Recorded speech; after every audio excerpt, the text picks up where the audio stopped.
A very good morning to everyone. Today we'll start the chapter number 14, that is factorization. Okay? ये chapter मैं already आपको करवा चुकी हूँ. जब आपकी अप्रैल में क्लासेस थी तो मैंने आपको ये चैप्टर नंबर 14 करवाया था, दैट इज फैक्टराइजेशन. बट फिर भी अगर किसी को समझ नहीं आया है तो इसके बाद मैं आपकी टेस्ट भी लेना शुरू करूंगी. ठीक है? और जिन्होंने तो ये करा है उनके लिए तो रिवीजन पर्पज से है, और जिन्होंने ये चैप्टर नहीं करा है, जो न्यू एडमिशन है या तब जिन्होंने क्लासेस नहीं ली है, तो वो ये चैप्टर अच्छी तरह देखिए. ओके? बहुत सारे बच्चों की क्वेरीज थी कि मैम 14 चैप्टर कैसे करना है, क्या है. ठीक है? तो उनके लिए ये चैप्टर 14 मैं फिर से शुरू कर रही हूँ. और ठीक है, और अब ये चैप्टर नंबर 14 देखिए, और this is a very important chapter. ये जो चैप्टर है, ये चैप्टर नंबर 14 8th क्लास में बहुत इंपॉर्टेंट चैप्टर है, because when you go in 9th class 10th class, तो ये जो फैक्टर्स है, बहुत सारे बच्चों को फैक्टर्स बनाने में बहुत कंफ्यूजन रहती है. ओके? उनको फैक्टर्स नहीं बनाने आते हैं, उनको फॉर्मूलाज नहीं पता होता है कि 8th क्लास में अच्छी तरह नहीं पढ़ते थे, 9th में फेस करते हैं प्रॉब्लम, एंड 10th में. तो जब तक वो मैथ्स पढ़ते हैं तो उनको ये प्रॉब्लम्स आती ही आती है. ठीक है? अब ये ध्यान से देखिए क्वेश्चन नंबर 1 कि क्वेश्चन नंबर 1 में बोला क्या है. Okay? Right the common factors of the given terms. इनमें से हमें क्या निकालने हैं? कॉमन फैक्टर्स निकालने हैं. ओके? जैसे सबसे पहले क्या है? 12x, और एक क्या है? 36 है. तो यहाँ पे सबसे पहले मैं लिखूंगी 12x. ओके? तो मैं इसकी प्राइम फैक्टराइजेशन करूंगी. प्राइम फैक्टर्स करेंगे, इसकी प्राइम फैक्टर्स बनाएंगे, दैट इज 12. ओके? अब सबसे पहले स्मॉलेस्ट नंबर से करेंगे, तो that is 2. 2 6 12 and 2 3 6 and 3 1 3. Okay? ये इसकी प्राइम फैक्टर्स बने. तो यहाँ पे कितना हुआ? 2 इंटू 2 इंटू 3. ओके? और यहाँ पे देखिए ये जो एक x और है, तो ये जो x है ये क्या हो रहा है? आपस में मल्टीप्लाई हो रहा है. ओके? अब यहाँ पे देखिए 36 की बात करते हैं, तो 36 के भी क्या बनाने पड़ेंगे? मुझे फैक्टर्स बनाने पड़ेंगे, प्राइम फैक्टराइजेशन करनी पड़ेगी. प्राइम फैक्टराइजेशन की क्या मतलब है कि इसका प्राइम नंबर्स कौन से होते हैं? जो अपने ही फैक्टर से डिविजिबल होते हैं. इट मींस दैट देखो यहाँ पे 2 से करा, फिर मैंने 2 से करा, फिर मैंने 3 से करा, तो मैंने ऐसे तो नहीं ना करा, क्योंकि 12 के टेबल में तो 4 भी आ रहा था, तो मैंने 4 से नहीं ना करा ना डायरेक्ट. क्यों नहीं करा? Because 4 is a composite number. ठीक है? तो प्राइम नंबर अपने ही फैक्टर से डिविजिबल होते हैं, इसलिए इसको ये जो प्राइम फैक्टराइजेशन करनी है तो आपको इनके प्राइम नंबर से ही करनी होगी. ओके? सो यहाँ पे 36 है, तो अगर मैं 36 के फैक्टर्स बनाए तो 2 से करते हैं सबसे पहले. 2 1 2, 2 8 16, 2 9 दैट इज 18, 3 3 9 एंड 3 1 3. ओके? ये इसके प्राइम फैक्टर्स बने. तो यहाँ पे कितना लिखेंगे? That is 2 into 2 into 3 into 3. Okay? अब मुझे इसके क्या निकालने हैं? Common factor. ठीक है? कॉमन फैक्टर निकालना है.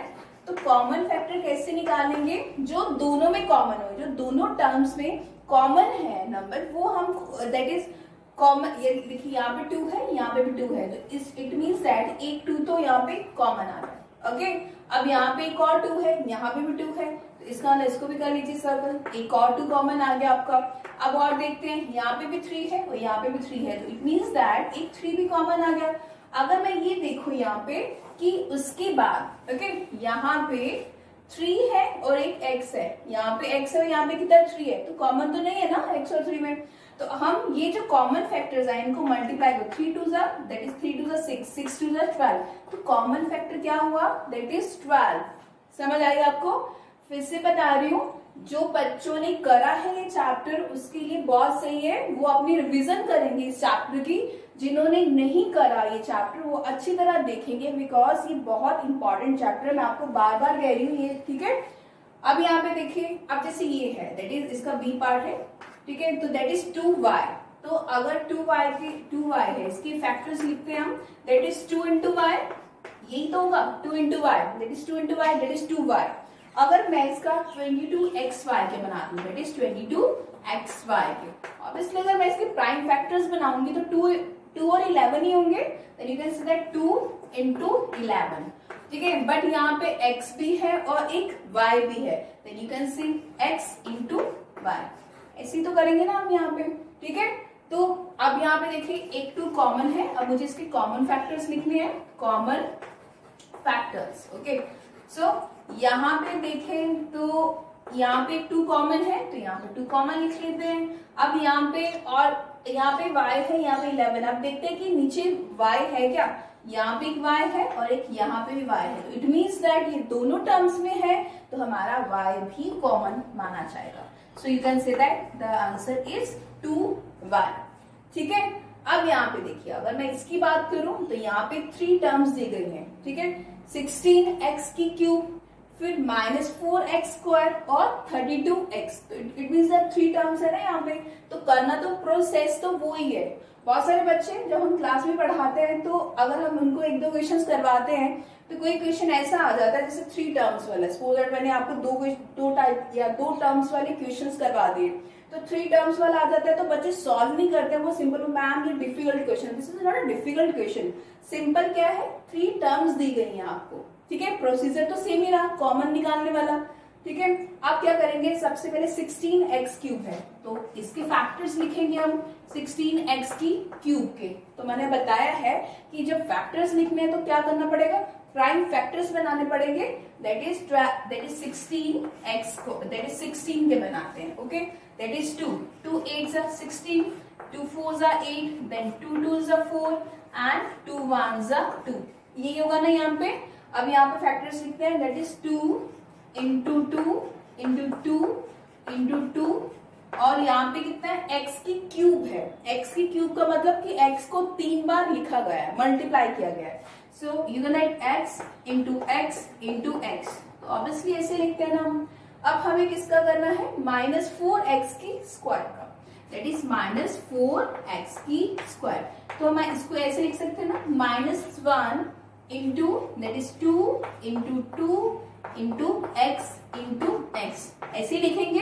मैंने -1 क्यों लिया, बिकॉज यहाँ पे कितना था, -4x की स्क्वायर था, तो माइनस था तो मैंने उसको -1 लिख दिया। अगर आप इसको मल्टीप्लाई करके देख लीजिए, आपका यही आएगा ना, -4x की स्क्वायर। ठीक है, तो यहाँ पे कंफ्यूजन ना हो इसलिए माइनस के साथ मैंने 1 लिया है।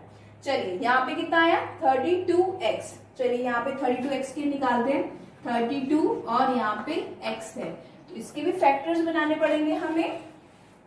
तो यहाँ पे 32 का बनाते हैं, तो 2 से करेंगे शुरू, that is 2 1 2, 2 6 12, then 2 8 16, 2 4 8, then 2 2 4 and 2 1 2। ठीक है, तो 1 2 3 4 5 टाइम्स आपका 2 आता है, तो यहाँ पे कितना हुआ, 1 2 3 4 एंड देन 5। ओके, और एक x भी है इसके साथ। क्लियर है। अब यहाँ पे क्या करना है, बस आपने इसकी सबसे पहले प्राइम फैक्टर्स बना लिए। अब जब प्राइम फैक्टर्स बनाए हैं तो उसके बाद आपको क्या करना पड़ेगा, इनके कॉमन फैक्टर्स लिखने पड़ेंगे, दैट इज कॉमन फैक्टर्स। तो जब हम इसकी कॉमन फैक्टर्स लिखेंगे तो यहाँ पे, अब यहाँ पे 2 है, यहाँ पे भी 2 है और यहाँ पे भी 2 है। मैं सर्कल इसलिए कर रही हूँ ताकि आपको इसमें कोई कंफ्यूजन ना रहे। ठीक है, तो मैंने यहाँ पे लिख दिया, यहाँ पे 2 आ गया एक। ओके, और देखते हैं यहाँ पे क्या आ सकता है, यहाँ पे भी एक 2 है और यहाँ पे भी एक 2 है और यहाँ पे भी एक 2 है, तो एक और 2 आ जाता है यहाँ पे। अब और देखते हैं कि कुछ कॉमन आ रहा है कि नहीं आ रहा है। ठीक है, अब हम देखते हैं यहाँ पे, यहाँ पे कॉमन आ रहा है और यहाँ पे तो कॉमन है बट यहाँ पे नहीं है, तो उसको कॉमन नहीं ले सकते। इट मीन्स दैट जो हमें कॉमन लेना होता है, मेक श्योर वो तीनों टर्म्स में हो। देखो यहाँ पे कितना है, यहाँ पे 2 ही 2 है, फिर x है यहाँ पे। ठीक है, तो अब यहाँ पे 2 है, एक यहाँ पे भी और 2 है, बट यहाँ तो नहीं है ना सेकेंड टर्म में, तो इसको हम कॉमन नहीं ले सकते हैं। ओके, फिर से बता रहे, कॉमन जब नंबर, कॉमन फैक्टर्स का मतलब है वो तीनों में कॉमन, 3 टर्म्स है ना, तो तीनों में कॉमन होना चाहिए। ओके, फिर हम x की बात करते हैं। एक x यहाँ पे है, एक x यहाँ पे है और एक x यहाँ पे है, तो इट मीन्स दैट ये जो x है वो भी कॉमन हो गया, तो यहाँ पे कितना है आपका x आ जाता है। ओके, अब हम क्या करेंगे, अब देखो 2x तो इधर है, एक x इधर है, बट इसके साथ तो कोई और x नहीं है ना, तो इसलिए x अब कॉमन नहीं लेंगे। तो ये कितना है आपका 2 2 4 और ये x, that is 4x, this is yours common factor. Okay, अब बात करते हैं, ये तो आपका था क्वेश्चन नंबर 1, उसमें इस टाइप के सारे क्वेश्चन है जिसमें से मैंने आपको 3 क्वेश्चंस करवाए हैं और बाकी जो रिमेनिंग क्वेश्चंस हैं वो आप करेंगे। और फिर भी डाउट होता है तो मुझे व्हाट्सएप पे मैसेज कीजिए। ओके, अब क्वेश्चन नंबर 2 की बात करते हैं। क्वेश्चन नंबर 2 में क्या कहते हैं, फैक्टराइज द फॉलोइंग एक्सप्रेशन। ये जो एक्सप्रेशंस दिए हैं आपको मैंने बताया था एक्सप्रेशंस क्या होते हैं, इक्वेशंस क्या होते हैं, ठीक है। जिसके आगे यहाँ पे इक्वल्स टू 0 बन जाए तो वो इक्वेशन बन जाती है। अगर इक्वल्स टू 0 ना हो तो उसको क्या बोलते हैं, एक्सप्रेशन बोलते हैं। ओके, अब यहाँ देखिए फर्स्ट क्वेश्चन है यहाँ पे, फैक्टराइज द फॉलोइंग एक्सप्रेशन। ये जो एक्सप्रेशन है इसको क्या करें, फैक्टराइज करें। इसका मतलब यहाँ पे मैं ऐसे लिखूंगी 7 इंटू एक्स, ऐसे लिख सकते हैं ना, दैट इज 7 इंटू एक्स। अब यहाँ पे अगर मैं लिखूं तो इसको ऐसे लिख सकती हूँ मैं, 42 की प्राइम फैक्टर्स बना लेते हैं, लाइक 42, ठीक है। तो ये कितना हुआ, 2 2s are 4 and 2 1s are 2, again 3 7s are 21, then 7 1s are 7, ऐसे ही तो आएगा ना यहाँ पे। अब ये कितना हुआ, इसके फैक्टर्स लिख दीजिए, 2 इंटू 3 इंटू 7, आपने एस के फैक्टर्स लिख दिए, ठीक है। अब क्या करना, फैक्टराइज द फॉलोइंग एक्सप्रेशन, इसको फैक्टराइज करना है। अब मुझे कॉमन निकालना है इसमें, ठीक है। बहुत सारे बच्चे इन क्वेश्चंस में बिल्कुल बहुत प्रॉब्लम करते हैं, उनको कॉमन निकालना नहीं आता है। तो जिन बच्चों को प्रॉब्लम रहती है फैक्टराइजेशन चैप्टर में वो बिल्कुल ध्यान से देखेंगे। अब मुझे कॉमन निकालना, अब देखो यहाँ पे 7 है, यहाँ पे भी 7 है, तो 7 कॉमन निकाल सकते हैं हम यहाँ पे, ठीक है। अब यहाँ पे और कुछ भी कॉमन नहीं है, यहाँ पे x है तो यहाँ पे x नहीं है, तो हम कॉमन नहीं निकाल सकते हैं x को, ठीक है। अब मैं यहाँ से ब्रैकेट शुरू करूंगी, ओके। अब यहाँ से इस पूरे में से 7 तो बाहर निकाल लिया, क्या बचा अंदर, x, तो मैं यहाँ ब्रैकेट में x लिख दूंगी, ओके। फिर यहाँ पे कौन सा साइन है आपका, माइनस, तो मैं यहाँ पे माइनस लिखूंगी। अब ये वाला 7 है, ये ऑलरेडी बाहर आ चुका है, तो फिर क्या बचा है यहाँ पे, 2 into 3, that is 2 into 3 is 6, तो यहाँ पे कितना आएगा, x माइनस 6 आ जाएगा। फिर से बता रही हूँ फैक्टर्स कैसे करना है इसको। पहले मैंने 7x था, इसको 7 इंटू एक्स। जब आपको अच्छी तरह आ जाएगा ना तो आपको ऐसा लिखने की जरूरत भी नहीं होगी, आप डायरेक्टली कॉमन निकाल सकते हैं, ओके। मैंने 7 इंटू एक्स लिख दिया। अब जैसे 42 था उसको मैंने लिखा 2 इंटू 3 इंटू 7। अब मैंने देखा इसमें भी 7 है, इसमें भी 7 है, तो मैंने 7 तो कॉमन निकाल लिया। अगर 7 कॉमन निकाल लिया तो यहाँ पे क्या बचा, x, और यहाँ पे क्या बचा, 3 इंटू 2 दैट इज 6, मैंने डायरेक्टली 6 लिख दिया, ठीक है। अब बी पार्ट देखते हैं, अब वैसे ही करेंगे, 6p है, इसको ऐसे लिख सकती हूँ ना मैं, 2 इंटू 3 इंटू p, क्योंकि 2 3 कितना होता है 6, और 6 into p that is 6p। अब यहाँ पे लिखते हैं, अभी 2 इंटू 2 इंटू 3 इंटू q, ऐसे लिखेंगे ना, 2 2 4 4 3 12, 12 into q that is 12q। अब मुझे निकालना है कॉमन, यहाँ पे भी 2 है, यहाँ पे भी 2 है, ठीक है।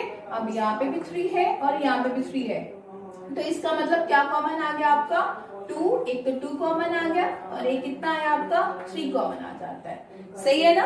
अब हमें क्या करना है, यहाँ पे 2 और 3 तो दोनों आ गए, क्या बच गए यहाँ पे p, तो मैं क्या लिखूंगी यहाँ पे, p लिखूंगी यहाँ पे मैं, ठीक है। और वैसे ही इधर बात करें, ये 2 भी बाहर आ गया, अब ये 3 भी बाहर आ गया, तो क्या बच गया, एक तो 2 बच गया और क्या बच गया q, तो यहाँ पे 2q लिख दूंगी मैं यहाँ पे, सही है ना यहाँ पे। अब क्या करना है, इसको सॉल्व करना है, 2 3 दैट इज 6, तो ये कितना आएगा 6 आएगा, और यहाँ पे कितना आएगा आपका p माइनस 2q आ जाएगा, ठीक है। ऐसे हम सॉल्व करते हैं क्वेश्चंस को। अब क्वेश्चन नंबर सी देखिए। अब सी में क्या करना है, मैंने अलग अलग टाइप के क्वेश्चंस लिए ताकि आपको कंफ्यूजन ना हो जो रिमेनिंग क्वेश्चंस करने में। अब यहाँ पे कितना है, ये सी पार्ट है, that is minus 4a² plus 4ab minus 4c², ठीक है। ये करने के लिए हम क्या करेंगे, माइनस 4a²। तो अगर यहाँ पे आई डोंट नो माइनस है या नहीं है, तो अगर आपको माइनस है तो कैसे सॉल्व करना, अगर सपोज दैट बुक में हो सकता है माइनस ना हो, ठीक है। तो अब यहाँ पे देखिए माइनस 4a² और यहाँ पे कितना हुआ प्लस 4ab माइनस 4ac, तो यहाँ पे माइनस शायद नहीं है तो इसलिए हम ऐसे इसको लिख देते हैं, ठीक है। अब ये कितना हुआ, यहाँ पे इसको ऐसे लिखेंगे 2 इंटू 2 इंटू a, ठीक है। अगर सपोज दैट अगर यहाँ पे माइनस है तो -1 करके भी कर सकते हैं आप, ठीक है, इससे कंफ्यूज नहीं होना है। अब यहाँ पे कितना हुआ 2 इंटू 2 इंटू a प्लस यहाँ पे क्या लिखेंगे 2 into 2 into a into b, अब यहाँ पे क्या लिखेंगे 2 इंटू 2 इंटू सी इंटू ए, ठीक है। ये हम ऐसे लिख देंगे, इसको ऐसे लिखेंगे ना 2 इंटू 2। और दूसरी बात, अगर वैसे तो डायरेक्ट यहाँ पे पता चल रहा था कि सब में 4 कॉमन है, ठीक है, पता चल रहा है। यहाँ पे 4 है, यहाँ पे 4 है, यहाँ पे 4 है, बट मैंने फिर भी आपको बताने के लिए इनको 2 इंटू 2 लिख दिया। मैंने लिखा 2 into 2 A into A, that is 2 into 2 A into B, and then 2 into 2, और ये कितना था सी और ए था। अब क्या करना होता है, हमें कॉमन निकालना होता है, और जो कॉमन निकालना है वो तीनों में कॉमन होना चाहिए।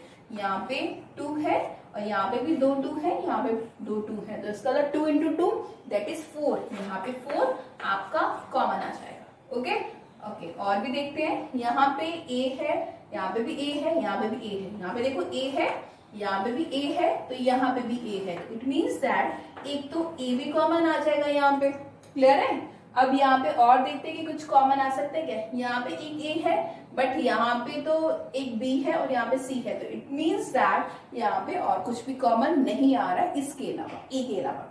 चलिए, अब यहाँ पे आपने लिख दिया। अब देखो यहाँ पे आपने 4a बाहर आ गया, सिर्फ क्या बच गया आपका a, तो अंदर सिर्फ a ही आएगा ब्रैकेट के अंदर। ओके, सी यहाँ पे प्लस का साइन है तो प्लस लगाएंगे, माइनस का साइन हो तो माइनस का साइन लगाएंगे। अब यहाँ पे हमने प्लस लगा लिया। अब यहाँ पे क्या बच गया आपका b, तो यहाँ पे क्या आएगा 4a तो ऑलरेडी है यहाँ पे, ठीक है, 4a तो आपने ऑलरेडी इसको ब्रैकेट के बाहर निकाल चुके हो, तो क्या बच गया सिर्फ b, तो यहाँ पे सिर्फ b आएगा। ओके, अब यहाँ पे देखिए आपने 4 और a ऑलरेडी यहाँ पे निकाल लिए, तो क्या बचा यहाँ पे c बचा ना, और यहाँ पे माइनस है, तो इट मीन्स दैट यहाँ पे माइनस और यहाँ पे c बच जाएगा। ठीक है, तो ये इसको आंसर कैसे लिखेंगे 4a that is a plus b minus c। अब देखो कितने इजी क्वेश्चन है फैक्टराइजेशन में, तो वही तो बच्चे इनमें गलतियां करते रहते हैं। ठीक है, तो आप इनको अच्छी तरह देखिए। अब मैंने एक और क्वेश्चन लिखा हुआ है, जैसे कि ये क्वेश्चन है, तो हम यहाँ पे सॉल्व करेंगे उसको। अब ये क्वेश्चन है आपका सेम ये है, क्वेश्चन नंबर 2 का डी पार्ट है शायद, तो हम ये करते हैं, यहाँ लिख लेते हैं it is ax square that is ax square y, और यहाँ पे कितना है that is bx y square, और यहाँ पे कितना है that is cx y z। चलिए ये लिख लिया। फिर से क्या करना है, कॉमन फैक्टर्स निकालने। जब आपको प्रैक्टिस हो जाएगी अच्छी तरह, फिर आपको यहाँ पे ऐसे 2 इंटू 2 a इंटू 8, तो आपको लिखने की जरूरत नहीं होगी, आप रैप भी कर सकते हैं। Okay, see this one. अब यहाँ पे लिखूंगी a और x कितनी बार है 2 टाइम्स, तो दैट इज 2 बार लिखेंगे x इंटू x और एक y। अब b फिर x यहाँ पे एक बार ही है, और यहाँ पे y कितना है, पावर से पता चलता है ना कितने टाइम्स लिखना हमें, 2 बार है, सो y into y plus c into x into y into z, because ये तीनों एक एक बार ही थे। चलिए, अब मुझे क्या करना होता है, कॉमन निकालना है। अब कॉमन निकालना है, यहाँ पे तो a है, ओके, बट अगर मैं बाकियों में देखूं तो a नहीं है, तो it means that a is not common. Okay, अब देखिए, चलिए a तो कॉमन नहीं रहा। अब बात करते हैं x की। एक x यहाँ पे है, एक x यहाँ पे भी है, और एक x यहाँ पे भी है, तो इट मीन्स हम x तो कॉमन निकाल सकते हैं। ओके, अब फिर यहाँ पे देखते हैं एक और x है, फिर बट यहाँ पे देखा और यहाँ पे देखा तो x कॉमन नहीं था, तो x को कॉमन नहीं ले गए। ठीक है, क्या बताया मैंने कि जो भी कॉमन लेना है तो मेक श्योर दैट वो तीनों में होना चाहिए। लाइक ठीक है, यहाँ पे भी और यहाँ पे भी। अगर 2 में कॉमन आ रहा है तो तीसरे में कॉमन नहीं आ रहा है, तो आप उसको कॉमन फैक्टर नहीं ले सकते हो। एनीवेज, अब यहाँ देखिए ये हो गया। अब इसके बाद इट मींस दैट ये भी आपका कॉमन नहीं आया। अब y की बात करते हैं, एक y यहाँ पे है, एक y यहाँ पे भी है, और एक y यहाँ पे भी है, तो आपका y भी कॉमन आ जाता है। ठीक है, अब यहाँ पे और कुछ भी कॉमन नहीं आएगा ना, अब यहाँ पे नहीं आएगा कॉमन, तो हम क्या लिखेंगे, अब यहाँ पे क्या बच गया, एक तो a बच गया और एक x बच गया, क्योंकि आपने ऑलरेडी x y तो बाहर निकाल चुके हो। ठीक है, अब यहाँ पे प्लस, यहाँ पे क्या बच गया b, और एक इसका y बच गया। अब यहाँ पे क्या बच गया c, और एक क्या बच गया z, तो ये इसको ऐसे सॉल्व करना है आपको। ठीक है, अब इसका ये जो रिवीजन चल रही है आपकी, बहुत अच्छी तरह करिए इन क्वेश्चंस को। अब इसका नेक्स्ट क्वेश्चन देखते हैं। See the last question of this exercise that is 14.1 की रिवीजन चल रही है आज, ठीक है। तो अगले वीडियो में आपको 14.2 की रिवीजन करवाऊंगी। अब यहाँ पे देखिए कि फैक्टराइज, ओके, इसको फैक्टर बनाने से पहले भी हमने क्वेश्चंस देखे, हमने क्या करा है, पहले इसको जैसे ए एक्स है तो हम क्या लिखते हैं इसको, that is A into X, okay, plus B X है, you can say B into X, और यहाँ पे बात करते हैं तो ये कितना हुआ a इंटू वाई, और यहाँ पे कितना हुआ b इंटू वाई, ठीक है। इस क्वेश्चन नंबर 3 में देयर वर 4 और 5 क्वेश्चंस, जिसमें 2 क्वेश्चंस मैं करवा रही हूँ, बाकी जो 3 क्वेश्चंस रिमेनिंग रह जाएंगे वो आप करेंगे। अब यहाँ और दोनों मैंने डिफरेंट टाइप के ही क्वेश्चंस लिए हैं। अब यहाँ पे देखिए, अब वही प्रोसीजर वही है, कॉमन निकालने वाला। अब यहाँ पे x है, यहाँ पे भी x है, इट मींस दैट इन दोनों में से तो x कॉमन आ जाएगा आपका, ओके। अब अगर हम x कॉमन निकाल लेते हैं तो यहाँ पे अगर मैं ax की बात करती हूँ तो इसमें क्या बचा, सिर्फ a, then you can write here a।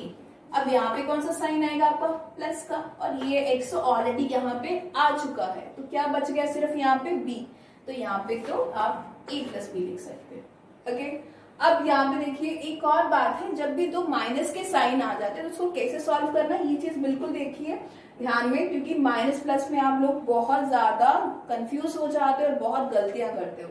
अब जैसे ये है, अब ऑब्वियसली यहाँ पे माइनस है तो माइनस दोनों में कॉमन निकालना पड़ेगा ना मेरे को, यहाँ पे भी माइनस है तो यहाँ पे माइनस है, तो मैं यहाँ पे एक बार माइनस लिखूंगी। अब यहाँ पे देखते हैं कि कुछ कॉमन है क्या, हाँ y है ना, यहाँ पे भी y है और यहाँ पे y है, तो माइनस y आएगा। अब यहाँ पे दोनों साइड से, दोनों टर्म्स में से y तो मेरा कॉमन आ गया, तो क्या बच गया, यहाँ पे तो a है, और अब ये साइन की बात बताते हैं, ठीक है। यहाँ पे माइनस आएगा या प्लस आएगा, बहुत सारे बच्चे क्या करेंगे, यहाँ पे माइनस देके यहाँ पे माइनस ही पुट कर देंगे, जिससे उनका जो क्वेश्चन है वो बिल्कुल गलत हो जाएगा, ठीक है। ऐसा नहीं करना है। अगर आप माइनस का साइन कॉमन ले लेते हो, ओके, तो अगर फिर यहाँ पे क्या रह जाएगा आपका, प्लस रहेगा ना कि माइनस। अगर यहाँ पे आप माइनस लेते हो तो वो आपका जो साइन है, वो जो इक्वेशन है वो आपका बिल्कुल गलत हो जाएगा। फिर से बता दूं, जब भी ऐसे 2 टर्म्स माइनस की आती हैं और आपने 2 माइनस कॉमन ले लिया, तो जो ब्रैकेट के अंदर वाला साइन है तो वो क्या हो जाएगा आपका, प्लस हो जाएगा। अगर किसी को ऐसा नहीं आ रहा तो ये sign this into this, that is plus, ऐसे कर लीजिए।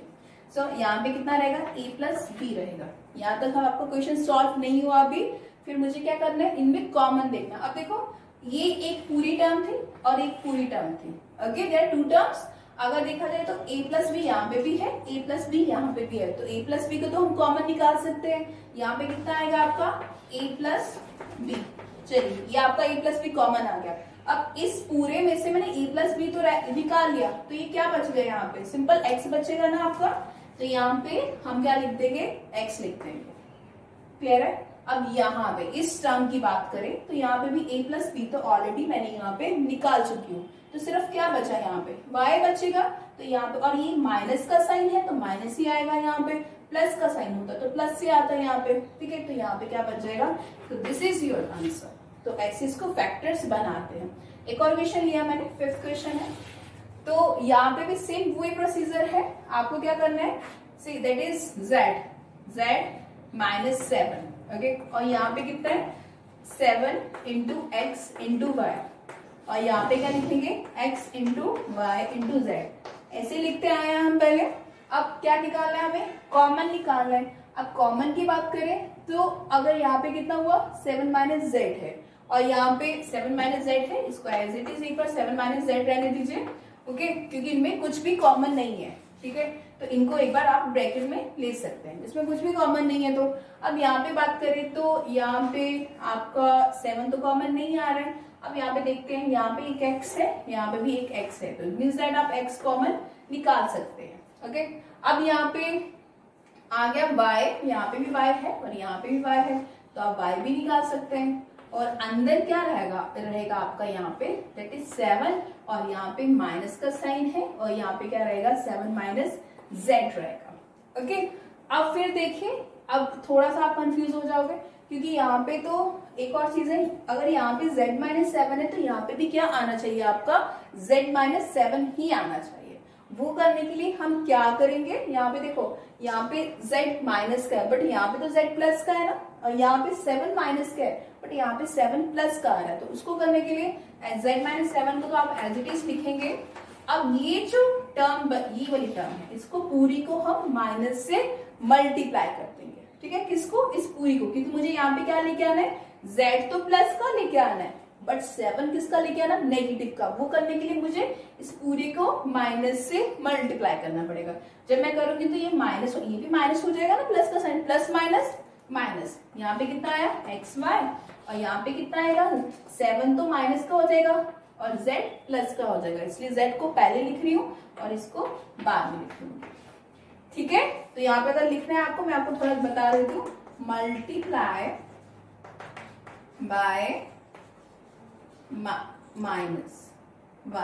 ठीक है, -1 से अगर इसको मल्टीप्लाई करेंगे तो ये क्या बन जाएगा, यहाँ पे प्लस था, यहाँ पे माइनस आ गया, और यहाँ पे प्लस था, ये तो देखो -7 लिख दिया ना, और ये माइनस का था तो ये प्लस में साइन चेंज हो जाते हैं ना, तो माइनस से मल्टीप्लाई होता है। अब देखिए यहाँ पे भी z माइनस 7 है, यहाँ पे भी z माइनस 7 है, तो आपका z माइनस 7 कॉमन आ गया।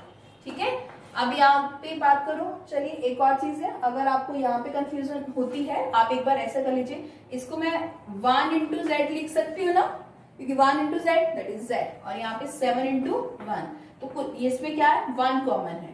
ठीक है, तो z माइनस 7। अब यहाँ पे देखिए, एक बार मेरे को 1 लिखना पड़ेगा यहाँ पे। अब z माइनस 7 तो निकाल दिया, यहाँ पे क्या बचा 1, यहाँ पे आप 1 लिखिए, और यहाँ क्या बचा आपका xy, तो माइनस xy आ जाएगा। ठीक है, तो I just completed your exercise 14.1।